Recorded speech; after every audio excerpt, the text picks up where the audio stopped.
Hey everyone, Lauren here, and we're going to do something a little bit different for myself. So I'm trying to branch out and use some cut files a little bit more. I've always liked them, but never really, I guess, put in the effort. But now that I do my prep videos each month, I get them cut or get some of them cut, ready to use, and it makes it useful that I have it all there in my really useful box, ready to go. So I cut 3 of these same title here, the So Happy, just on white cardstock, and it's because I want to layer them up and make it like a thick, like chunky title. It's sort of like making it into its own little chipboard in terms of thickness. It would have been nicer maybe to have a 4th one or maybe even 5, but it is quite fiddly, and I don't even line it all up entirely, but it also adds to that grunge of it. So if you know anything about my layouts and the way I scrap, it's a little bit grunge. I can't cut a straight line to save myself. I also don't really care about that. I just enjoy the process, and I like the way it looks a bit more random and a bit more here and there, and just grungy. It's a good way to, grungy and random is a good way to explain it. So I'm just adding a bit of this glue and then adding them on the layers. I do learn to go from the top first over because that's a bit more bulky on that side. So that's a good little tip if you want to do this. Start from where there's a lot more of the cut file, and I get that glue everywhere. I don't know about you, as everyone else like that. That wet glue, it's a Tombow mono glue, and I get it everywhere. The clear glue from them, it doesn't stick everywhere. It must dry so quickly, and I think that's what it is. Anyway, I'm auditioning some paper as some background, trying to decide what I really like and what could work, of course, because the papers are so lovely and they coordinate and work so well. Steph's chosen the best paper. It is hard to narrow it down, and I really like wood grain paper, and I also really like this rainbowy one, but in the end I decide I'll go with the wood one and add some of the mixed media. So I mark out where my title and my photo are going to be with just a generic black pen, and I can't even see it. That's me looking so close to go, where did I just do it? And I roughly know where it is. I'll work it out. So I'm just going to use my spatula through this fireworks stencil. This is one from Kaisercraft that we got in the collection. I'm just going to go up here because that's above the photo, and then I'm just going to go around the sides and down a little bit more on the bottom where underneath the title is going to be. So just gently putting through some of the fireworks. I'm not just going straight one left to right on the stencil. I'm just filling in the actual fireworks so that I can have whole fireworks. I wasn't looking for too much of the half done firework in this kind of media. Often with mixed media I do go a bit random and don't care if it's where it finishes as such. Well, I do care because it's like you want it to look like it's random, effortlessly random, but it actually does take a little bit of effort. So anyway, you can see here it's going on very nicely. Just filling in some of the gaps. Sorry about my big buff head. Just trying to line that one up, and that one does go a bit meh, but it's okay because in the end, you know what it's like with mixed media. A lot of it gets covered up, and it's just that look between things and outside to the sides. So make sure you clean up your stencil and your spatula because it is modelling paste, and because it was so thin, it did dry pretty quickly. So I've got my little cut file, my, layered cut file here, and I'm trying to work out what colour pattern paper I want in the background. I wanted something bold to stick out on that blue, no, not the blue, that's blue right there, on that card, that wood stuff. Let's start again on the wood grain background that I've got.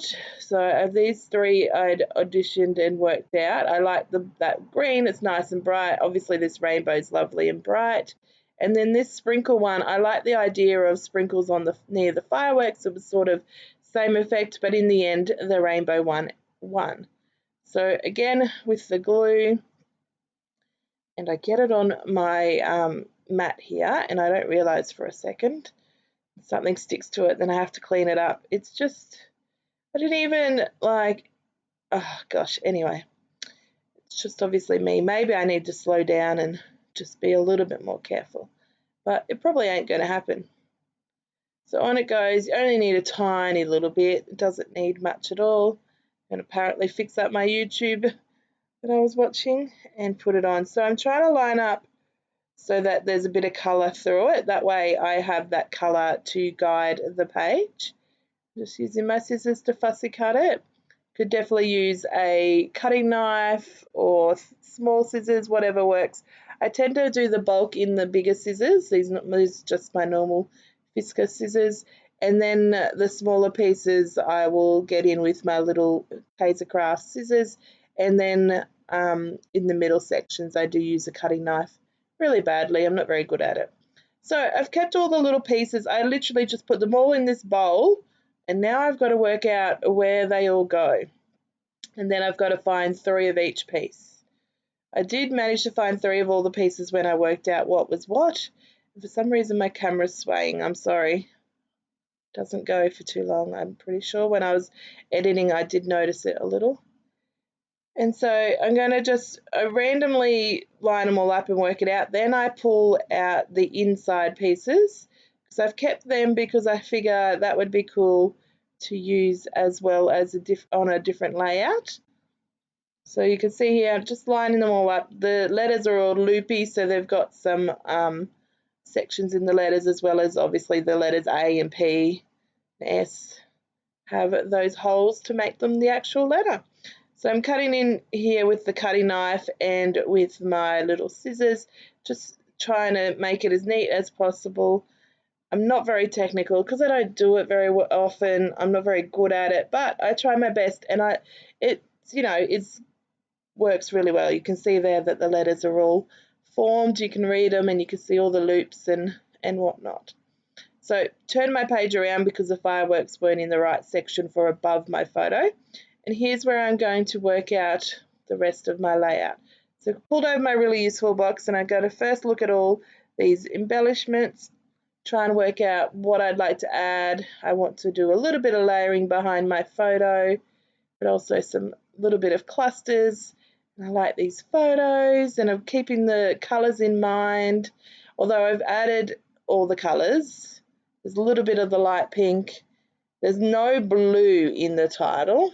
So I do end up pulling off anything blue that I pulled out because I notice quite quickly that it stands out because it's not in the title. Now I found these 2 pieces. They looked really cute layered, but then they looked really cute layered side by side like that. So that is how I'm going to use them. I do put them there together thinking let's find a way to use it together. And so just pulling those pieces off, and these are the 2 layering items I thought could work. The tag is too much. There's too much blue in the tag and it just does not fit in the layout. So off it goes, and I just pull out a Project Life card. Those printable cards that we get in the collection, they're always good for layering if you don't do Project Life, or even if you do, like me, and you want to use them for some layering. So on it goes. This is where I'm going to have the layering like that. I do think, I need a little bit more of something, and so I pull out this bluey green tag. It's very light blue, a bit more green to it, not overly, but enough that it fits in with the title nicely. So I'm going to position it where I want it. Ta-da! Pull out my stapler, my tiny attacher, and that just makes it easy. Now the layers aren't going to move around while I'm fussing around with tape or glue. So on it goes. I'm looking at the dimension. It's really cool actually. I don't know, it's probably too hard to see on the page, but it's because the title is layered with the 3 pieces, the outline, and then the paper underneath it. It does have a little bit of dimension, which is really nice. So that's all glued down, and I saved you watching that. And so now we're going to work on the embellishments. And on it goes. What is with my camera? I am so sorry. Like, it's a little bit subtle, but okay. I'll have a little play with it. I'll see if it's doing it in the other videos, but yeah, I don't notice it because Maybe it's me bumping the desk, although it's not connected to my desk, but it's pretty close to my desk. Maybe it makes a difference. Anyway, I'm going to stick on these beautiful flowers. Just love the colours, and the height and shape of the dimension worked really well. And then I'm going to add in some of these like gold flowers that just goes in nicely with the fireworks that are gold. They're very subtle gold because obviously it's very thin and it's on a darker background, so it doesn't stick out as too much in terms of the fireworks, but enough to make a difference. Just fussy cutting one of these printable flowers. Just perfectly goes on there. I'm just going to pick up that Y and the double-sided tape that I put under that gold flower just so that it nestles in. It was making a little gap between clusters between the embellishments there, and I wasn't liking that. Now these leaves are amazing. I want a whole page of these, just these little leaf fronds, and I would print them a billion times. So I have already used quite a few and on my layouts, and I envision that I'll be using quite a few more. So I will go back and print this page from the exclusive printables, and look how just beautiful they sit there. So I'm just going to do the bottom part of the two leaves and then the stalk, and then the rest of the leaf frond sticks up, and it just looks really lovely there. I'm going to add this loving this because I've got the love that's gold in that title. I mean, the word love is gold on the left-hand side. Then I have that gold flower, and then it just needed another pop of that bright gold. So I'm going to put this loving this up there, and I just moved it across because the T was leaving, again, a gap between the layering and the words, and it just was hurting my eye a little. I'm going to pull out some puffiness. I pull out some hearts. I really like the one here with the flowers on it, and then I'm just putting them on that backing sheet and moving them around. I wasn't entirely sure where I'd want them just by looking at them, so cutting that backing plastic meant that I could move it around like this. There we go. It's really cute, that love art. I'm just going to pair it there and put the green, or the minty bluey green one down here. And then I noticed the butterflies, so I'm going to put 3 of these on my page. Now I put this greeny one down here because there's a lot of the green happening with the title, and then just naturally, without thinking, there's a lot of pink and yellow on the other side here on the right where the flowers are. So putting it here, just bending them up a little, putting down the double-sided tape that they've got and bending the leaves up, and there's vellum layered leaves on top, so it's nice to just have them as an extra piece of dimension. And then I just pulling out the bling that I pulled out of my stash to put in my kit. So at the beginning of the month, if you watch my my prep video, you can see the stash items that I pull out and some mixed media stash items as well. So that bling is the end of my layout, and here is the close-ups. So hopefully you've enjoyed this layout and the process, and listening to my thought process, and hopefully you're creating your little butts off. Have a great day. Bye.